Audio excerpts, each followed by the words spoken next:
Hi, boys and girls. Here we are, another week, another chapter of Charlotte's Web. Perhaps we can maybe get through 2 chapters today. We'll see. But this is an exciting part of the book because this is the part where Wilbur is actually going to finally meet Charlotte. And I always think that this is such a great chapter because it's the start of a very nice friendship. So hopefully you enjoy this. I hope everybody's well and healthy, and we're going to pick up with chapter 5, Charlotte.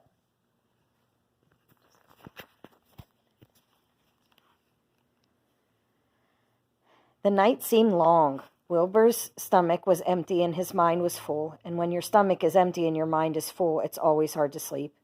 A dozen times during the night, Wilbur woke and stared into the darkness, listening to the sounds and trying to figure out what time it was. A barn is never perfectly quiet.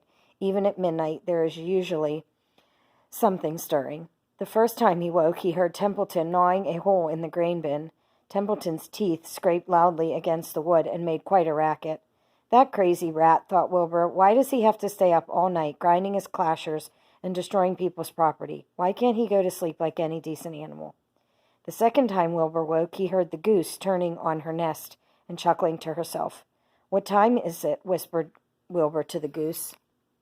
"Probably, obly, about 11:30, said the goose. "Why aren't you asleep, Wilbur?" "Too many things on my mind," said Wilbur. "Well," said the goose, "that's not my trouble. I have nothing at all on my mind, but I've too many things under my behind.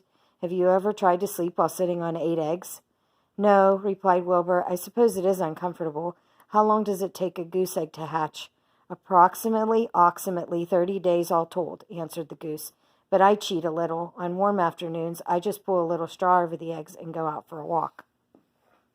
Wilbur yawned and went back to sleep. In his dreams, he heard again the voice saying, "I'll be a friend to you. Go to sleep. You'll see me in the morning." About half an hour before dawn, Wilbur woke and listened. The barn was still dark. The sheep lay motionless. Even the goose was quiet. Overhead on the main floor, nothing stirred. The cows were resting. The horses dozed. Templeton had quit work and gone off somewhere on an errand. The only sound was a slight scraping noise from the rooftop, where the weather vane swung back and forth. Wilbur loved the barn when it was like this, calm and quiet, waiting for light. Day is almost here, he thought. Through a small window, a faint gleam appeared. One by one, the stars went out. Wilbur could see the goose a few feet away. She sat with her head tucked under a wing. Then he could see the sheep and the lambs. The sky lightened. "Oh, beautiful day, it is here at last. Today I shall find my friend." Wilbur looked everywhere. He searched his pen thoroughly. He examined the window ledge, stared up at the ceiling, but he saw nothing new. Finally, he decided he would have to speak up. He hated to break the lovely stillness of dawn by using his voice, but he couldn't think of any other way to locate the mysterious new friend who was nowhere to be seen. So Wilbur cleared his throat. "Attention, please," he said in a loud, firm voice. "Will the party who addressed me at bedtime last night kindly make himself or herself known by giving an appropriate sign or signal?" Wilbur paused and listened. All the other animals lifted their heads and stared at him. Wilbur blushed, but he was determined to get in touch with his unknown friend. "Attention, please," he said. "I will repeat the message. Will the party who addressed me at bedtime last night kindly speak up? Please tell me where you are if you are my friend." The sheep looked at each other in disgust. "Stop your nonsense, Wilbur," said the oldest sheep. "If you have a new friend here, you are probably disturbing his rest, and the quickest way to spoil a friendship is to wake somebody up in the morning before he is ready. How can you be sure your friend is an early riser?" "I beg everyone's pardon," whispered Wilbur. "I didn't mean to be objectionable." He lay down meekly in the manure, facing the door. He did not know it, but his friend was very near, and the old sheep was right. The friend was still asleep. Soon Lurvy appeared with slops for breakfast. Wilbur rushed out, ate everything in a hurry, and licked the trough. The sheep moved off down the lane, and Gander waddled along behind them, pulling grass. And then, just as Wilbur was settling down for his morning nap, he heard again the thin voice that had addressed him the night before. "Salutations," said the voice. Wilbur jumped to his feet. What?" he cried. "Salutations," repeated the voice. "What are they, and where are you?" screamed Wilbur. Please tell me where you are, and what are salutations?" "Salutations are greetings," said the voice. "When I say salutations, it's just my fancy way of saying hello or good morning. Actually, it's a silly expression, and I'm surprised that I used it at all." As for my whereabouts, that's easy. Look up here in the corner of the doorway. Here I am. I'm waving." At last, Wilbur saw the creature that had spoken to him in such a kindly way. Stretched across the upper part of the door was a big spider web, and hanging from the top of the web, head down, was a large gray spider. She was about the size of a gumdrop. She had 8 legs, and she was waving one of them at Wilbur in a friendly greeting. "See me now?" she asked. "Oh, yes, indeed," said Wilbur. "Yes, indeed." "How are you? Good morning. Salutations. Very pleased to meet you. What is your name, please? May I have your name?" "My name," said the spider, "is Charlotte." "Charlotte what?" asked Wilbur eagerly. "Charlotte A. Cavatica, but just call me Charlotte." "I think you're beautiful," said Wilbur. "Well, I am pretty," replied Charlotte. "There's no denying that. Almost all spiders are rather nice looking." Excuse me. "I'm not as flashy as some, but I'll do. I wish I could see you, Wilbur, as clearly as you can see me." "Why can't you?" asked the pig. "I'm right here." "Yes, but I'm nearsighted," replied Charlotte. "I've always been dreadfully nearsighted. It's good in some ways, not so good in others. Watch me wrap up this fly." A fly that had been crawling along Wilbur's trough had flown up and blundered into the lowest part of Charlotte's web, and was tangled in the sticky threads. The fly was beating its wings furiously, trying to break loose and free itself. "First," said Charlotte, "I dive at him." She plunged head first toward the fly, as she dropped a tiny silken thread unwound from her rear end. "Next, I'll wrap him." She grabbed the fly, threw a few jets of silk around it, and rolled it over and over, wrapping it so it couldn't move.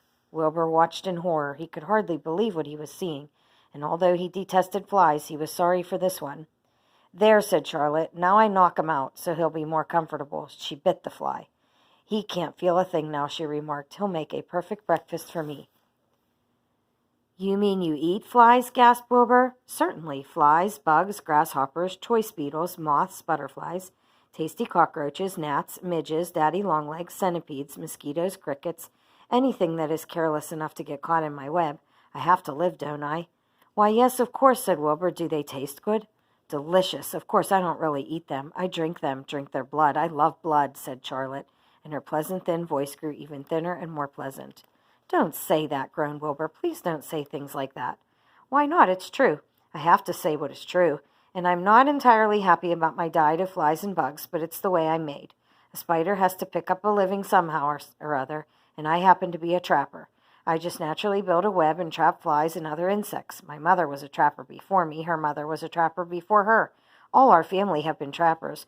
Way back for thousands and thousands of years, we spiders have been laying for flies and bugs." "It's a miserable inheritance," said Wilbur gloomily. He was sad because his new friend was so bloodthirsty. "Yes, it is," agreed Charlotte, "but I can't help it. I didn't know how the first spider in the early days of the world happened to think up this fancy idea of spinning a web, but she did, and it was clever of her, too. And since then, all of us spiders have had to work the same trick. It's not a bad pitch on the whole." "It's cruel," replied Wilbur, who did not intend to be argued out of his position. "Well, you can talk," said Charlotte. "You have your meals brought to you in a pail. Nobody feeds me. I have to get my own living. I live by my wits. I have to be sharp and clever, lest I go hungry. I have to think things out, catch what I can, take what comes. And it just so happens, my friend, that what comes is flies and insects and bugs. And furthermore," said Charlotte, shaking one of her legs, "do you realize that if I didn't catch bugs and eat them, bugs would increase and multiply and get so numerous that they'd destroy the earth, wipe out everything?" "Really?" said Wilbur. "I wouldn't want that to happen. Perhaps your web is a good thing after all." The goose had been listening to this conversation and chuckling to herself. "There are a lot of things Wilbur doesn't know about life," she thought. "He's really a very innocent little pig. He doesn't even know what's going to happen to him around Christmas time. He has no idea that Mr. Zuckerman and Lurvy are plotting to kill him." And the goose raised herself a bit and poked her eggs a little further under, so that they would receive the full heat from her warm body and soft feathers. Charlotte stood quietly over the fly, preparing to eat it. Wilbur lay down and closed his eyes. He was tired from his wakeful night and from the excitement of meeting someone for the first time. A breeze brought him the smell of clover, the sweet-smelling world beyond his fence. "Well," he thought, "I've got a new friend all right, but what a gamble friendship is. Charlotte is fierce, brutal, scheming, bloodthirsty, everything I don't like. How can I learn to like her, even though she is pretty and, of course, clever?" Wilbur was merely suffering the doubts and fears that often go with finding a new friend. In good time, he was to discover that he was mistaken about Charlotte. Underneath her rather bold and cruel exterior, she was a kind heart, and she was to prove loyal and true to the very end. Okay, so I'm going to put a bookmark here for Chapter 6, Summer Days, and we'll pick up there next time. So I'll see you next week. Make sure you keep reading. Remember, 30 minutes a day, uninterrupted. Anything that you like. Find some time to read.